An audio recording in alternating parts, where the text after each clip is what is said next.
Hi everyone, this is Craig Nandoo with Dr. Jenelle Kim, and we are here with Karan Gupta, who is with Odore. And Odore is a platform that connects influencers with brands, helps brands with their influencer marketing, as well as their sampling program. So we'd love to hear more from you, Karan, about exactly what Odore does and how you do it. Perfect.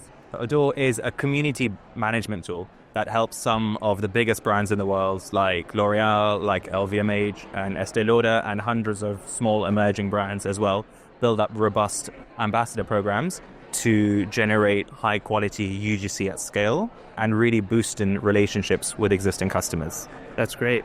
It's super huge, and if you are not already aware that basically this is the new world of, and correct me if you feel like you could say this that much more poignantly, but this is the new world of advertising marketing for brands from, your ones that are just starting mid-range but are multinational in particular. I know this from both ends. And it's really interesting to see when you come to a show like Beauty Connect, for example, it's not just brands that are here, but it's all the companies that support brands. And so it's really interesting to see right now, specifically with the explosion of social media, how many different niches there are that you can create within the beauty space. And so my next question for you is, how did you find this niche?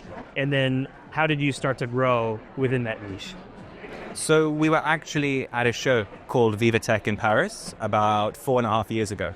And we got started speaking to marketers there from LVMH and from L'Oréal. And a big issue that they wanted to do was they wanted to drive online sales.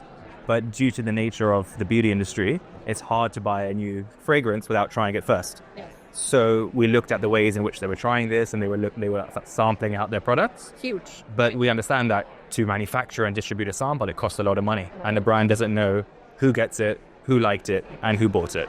So we initially started by launching a sampling platform, which essentially plugs into like 300 online channels. So like you can see a Facebook ad from Armani, you'll enter your details, we'll send you a sample at home. And as a brand, you know who got it, did they like it, did they not, and did they purchase it? Absolutely. And then about 2 years ago, we were getting all these great results for a lot of the leading brands in the world. And we realized that in addition to those results, there was a segment of customers who were also posting about it on their social. Yes. And at the time, the algorithms on Instagram and TikTok were changing, and now they were rewarding brands who were posting consistent content at scale. So we started to develop our ambassador program, which essentially allows one person within a large global brand to manage their entire ambassador programs in one place. That's great. One thing I take away from that is the power of connection.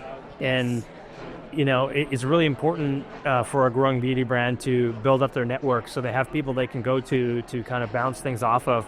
How was it creating connections in the beauty space, which you hadn't been necessarily a part of before? How did you find that process? I think we were quite fortunate because when we first started developing out our initial idea, we were incubated in the LVMH retail labs. And then after that, we joined the L'Oréal Beauty Accelerator program. Right. So as part of the programs, they connected us with a lot of the different brands and a lot of the marketers. And our first initial customers were, in fact, large LVMH and L'Oréal brands, which gave us a lot of credibility in the market to expand our network one step further. Right. And you mainly work with brands, I believe you said, that are north of 5 to 7 million. Exactly. Do you have any advice? Because a lot of our audience that's watching is they're looking for kind of hints as to what can help them get to even that level. Do you have, from a digital perspective, some things that you would recommend that they do? I would say you can never start too small, and any content that you can amplify on these channels is effective for your brand. And due to the shareability of Instagram and TikTok, even a single post can go viral very, very quickly. So there are brands that are still in the early stages that have managed to go viral. So I would use the same marketing efforts, even if your budget is 10 times smaller than what you would like it to be. Use the exact same tactics, just spread yourself very thinly, monitor the results, and understand that it takes time and patience. And awareness used to be 3 touch points with a customer interacting with your brand. Now in some studies, it's gone up to 21 different touch points. So it takes a long time. So much. because there's a lot of competition. So you really have to stand out, and it takes a longer time for those customers to come down that marketing funnel. And ultimately, it's still the same principle of word of mouth, which I think throughout time has been one of the strongest ways to promote anything that you care about. And one of the things that I have come to really appreciate about this kind of platform, or this kind of tool, if you will, is that it still is someone. Usually it's people that you trust, that you'll stop and even listen to for a couple of moments on social media or otherwise, and when they're giving their testimonial about what they loved about that product. And that is why it's so important. So the sampling, huge. As manufacturers with many brands, sampling is always such a big part of it, because people, especially nowadays, are much more educated and aware, and they want to feel, they want to understand, they want to experience it first before diving in a lot of time, because for the longevity of that relationship, if you will. Exactly. Recommendations are the second most important driver of purchases. Number one is if you've bought the product before, and number two is a recommendation from a friend or a family member. So the power is still there, and it is those simple marketing principles that do still work today. So trust, the credibility, we touched on it. Yeah, for sure. Karen, you mentioned that you started with fragrance, and now you've broken out into skincare. What's next for Odore? We now operate in sort of skincare, hair care, wellness. We're really expanded out to be the entire beauty industry.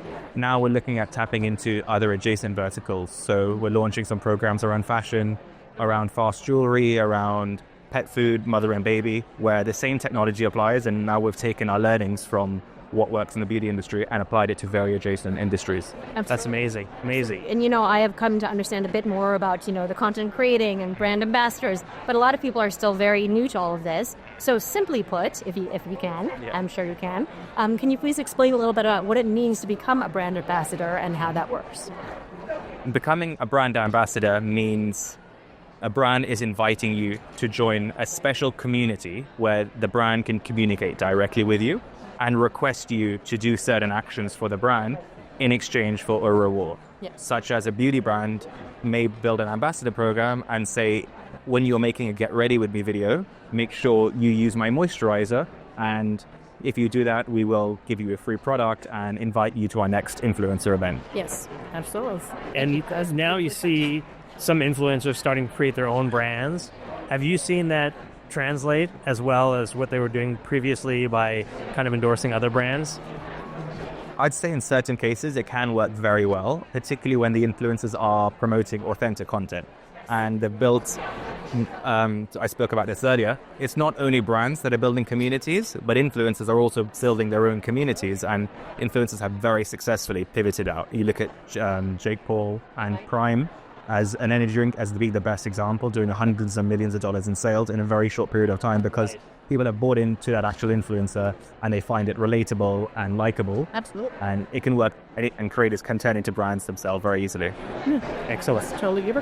Well, that's really interesting. I think different than any of the interviews that we've done before, because it's not a beauty brand, but it's adjacent, but a very, very helpful tool, it sounds like. And it sounds like the big brands are picking it up, so it must be working very well.